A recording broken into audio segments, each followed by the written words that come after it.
Knowing why I'm here hardly helps lessen my anxiety as we wait for the doctor to return with the results.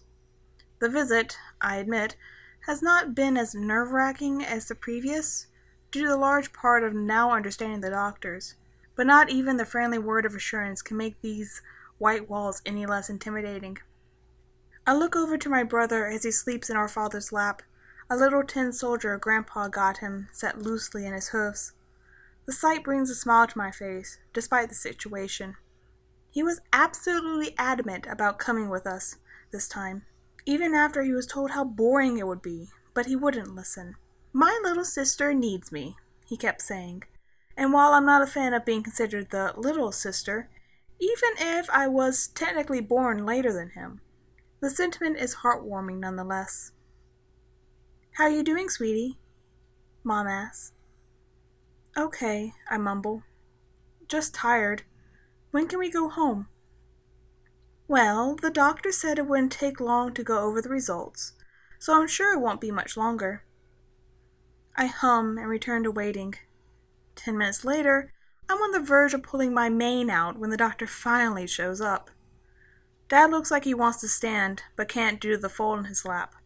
His shifting, however, is enough to wake the colt, and he yawns, smacking his lips and rubbing his eyes. The doctor looks up from his clipboard and gives a smile. "Sorry for keeping you waiting, but I do have what I believe is some good news." All but Blue Blood perked up at this. "Really? What is it?" Dad asked. "Has the magic grown much?" The lab coat-clad stallion smiled less than a bit. "Not to anywhere near what would be considered an average level, but yes, it has grown quite substantially. Roughly 3 times, in fact." "That's good, isn't it?" Mom says, and I can't help but wonder if it is. The mere idea that I could even have magic is still mind-boggling. Magic is a myth, the tool of gods and legends, not for little fillies with no idea how to even use it. Well, I can't say for sure how much it will help, but she should experience less discomfort from magic use now. Her advanced vocabulary should help us in that regard. "What do you mean?" Dad questions. At this, the doctor appears to be nervous. "Well, to know how much or how little magic hurts her will require a test." Are you suggesting we use magic and simply ask her how much it hurts?" Mother says aghast. Both Blue Bloods now look angry and on the verge of shouting, but I interrupt. "Okay." Excuse me?" the doctor says, the first to manage a word. "Okay, let's do it," I clarify. "Some pony use magic." "Pure, you can't actually expect one of us to hurt you," Mom tries, but I won't hear any of it. I'm not some sort of glass doll that will shatter at the slightest pressure. In my old life, I'd been poked and prodded all over and asked if it hurt.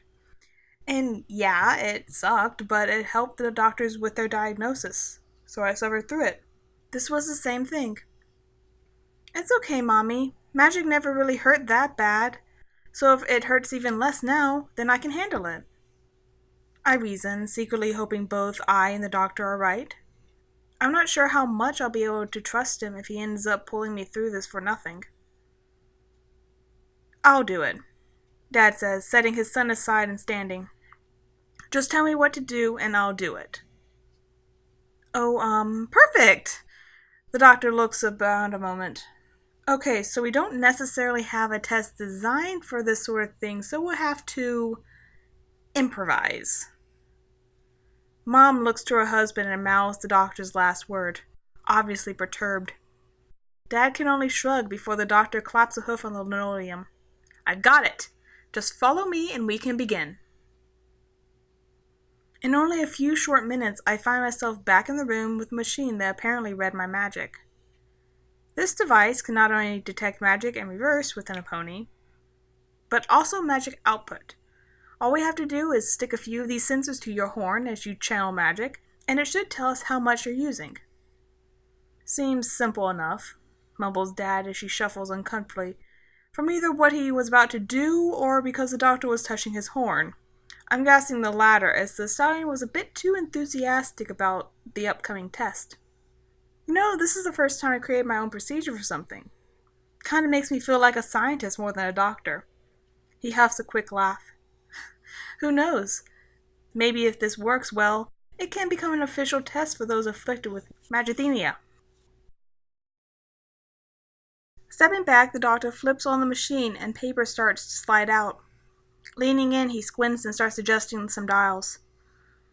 There. Sensitivity has been lowered to filter out background radiation. It's showing a good baseline now. The next step is simple. I'm going to have you levitate my clipboard. Mr. Blueblood? He looks to me now. And Pure, this is very important, sweetie. I want you to speak up as soon as you start to feel any pain at all. Do you understand? With a gulp, I nod, and he does the same. Good. Miss Garden, you may place your daughter on the bed there. Giving me a quick peck on the head, Mom does just that, and the paper cover crinkles beneath me. Now this is actually happening, my resolve begins to falter. It's ridiculous. I've been through much worse, but no matter how much I tell myself to stop being a baby, another part argues that I am, that at some point, pretending stopped being pretend. As adults prepare to start, a shrill voice yells, "Wait!" Little Blueblood, who Dad had passed off to Mom a moment ago, looked at me with a stony expression. "I want to sit with Pure," he said. There was no room for argument in his voice, and so he's placed down next to me. I'm less nervous when they go to start again. "Mr. Blueblood, if you would," the doctor prompts, offering the clipboard. With a hesitant look in my direction, Dad complies, and his horn takes on a silver glow, which is immediately shared with the clipboard. All eyes are on me as the doctor removes his hoof, leaving the clipboard to float in the air. "So," he says, "do you feel anything, Pure Blood?" I take a moment to be sure. "Nothing," I answer, a small smile pulling at my lips. Was I really getting better? "That's good, right?" Dad asks, excitedly, smiling similarly to Mom. "Magic doesn't hurt her anymore." "Relatively small amounts of it don't," corrected the stallion, glancing at the sheet of paper, slowly spilling out of the machine, now brushing the floor. He places the hoof on top of the floating clipboard and explains, "I'm now going to start pushing down the clipboard. What I want you to do is to keep it level as best you are able to, Mr. Blueblood." Sobering some, Dad nods. I notice his eye twitch as the doctor begins. It's nothing at first. Neither face changes as the stallion work against each other. But soon I can see the doctor's hoof tremble and the glow of Dad's horn intensify. Strangely, I do begin to feel something. Or more accurately, I notice something I felt as Dad began using magic now that the sensation is intensifying. There's a pressure against the tip of my horn that is crawling down into my forehead. A few seconds later, I feel the first inklings of a headache. "Stop!" I call, putting a hoof to my head, and I'm glad to see that they do. There is a shattered wince as the clipboard hits the floor. Dad is in front of me in an instant, sensor removed, and apologized while the doctor is quick to flip the switch on the machine. "It's okay, Daddy," I say, trying to ease his guilt. It barely started to hurt when I said something, just like the doctor asked. "Yes, that was very good of you, Pure Blood."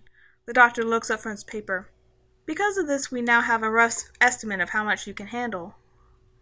Your father's output topped out at 58 thanums before you began to feel it, which, if I remember my magic and mathematics class, is equivalent to levitating about 2 stones. "Really?" Mom perks up, apparently understanding more of the doctor's gobbledygook than I did. "That's actually quite heavy, more so than a pony would need to levitate normally anyway. Does that mean it's safe to use magic then, as long as we don't go over 58 thanums?" "Well, Miss Garden, you must understand that it wasn't exactly an official test, and so it did not take into account all possible variables. Distance, for instance, would probably alter results, and I wouldn't suggest using magic directly on her. However, I do think this is definitely a positive sign for the future. Actually, I've been meaning to talk to the two of you about something since you first brought your daughter in and her condition came to light," he continued. I would like to take your daughter's case to some acquaintances I have at Celestial School for Gifted Unicorns. Since Maginathena is just as much a condition of magic as it is the body, I believe this input would be quite valuable. With so little known, things we learn from pureblood could be invaluable for future sufferers. Mom and Dad share a look. Well, Doctor, while your intentions seem genuine, Mother began, we'd rather our daughter's life be as normal as possible, and becoming a subject of study sounds counterintuitive to that. The stallion blinked a few times before waving his hoof. Oh, no, you completely misunderstand. As her doctor, I want only what is best for pureblood. And I believe the researchers at the school might be able to help all of us know what that is. They could give us better guidelines on what sort of magic and at what intensity should be allowed to be cast around pureblood, for instance. I haven't even mentioned your daughter to any of them yet, merely broached the subject during conversation. I'm sworn to doctor-patient confidentiality, after all. This is just speculation for now, but I do think it'll be better for pureblood in the long run to get a better opinion than jury-rigged tests such as these. We'll think about it, Dad says, obviously just as much on the fence as Mom or myself. I don't like to doubt the sincerity of others, but I'd rather not become a guinea pig if I can help it. Plus, the doctors already made me nervous as it is, so throwing more lab coats in the mix wouldn't be ideal. Perhaps when we get more of a planned structure, you can send us a letter outlining it, Mom adds. But until then, we'll have to wait to give you an answer. The doctor nods. Of course. I wasn't expecting a definite answer right now. Anyway, not after just springing the question on you. I will send you the letter through when I've gotten things more cemented. I hope you consider it. At this point, I'm just tired and tuned out the rest of the adults' conversation. I didn't realize my eyelids were drooping until I felt a brush against my shoulder. Looking up, little blue blood is staring at me with what appears to be hope. So I can use magic around you now? I blink, processing the sudden question. Going over what had been discussed between the grown-ups, I'm guessing that the only thing he couldn't do was some crazy stuff from before. I didn't know what phantoms are, but I'm guessing it takes a lot to teleport or phase through subject objects. I think a little, I offer, unsure. Smile broadening, the colt whoops, throwing his hoofs in the air. Also going into the air is his tin soldier, surrounded by a dark blue glow. Seeing the familiar hue, I realize I've not seen it in what felt like ages, and it registers how hard it must have been for him to always have to restrain himself in my presence. To know he has gained back a little of that freedom I unwittingly stole from him makes me grin as well, and I throw my hoofs alongside his, cheering as his toy dances through the air. Even if the pinprick of pressure that tipped my horn was worse, I still wouldn't say anything that would end my brother's moment of happiness.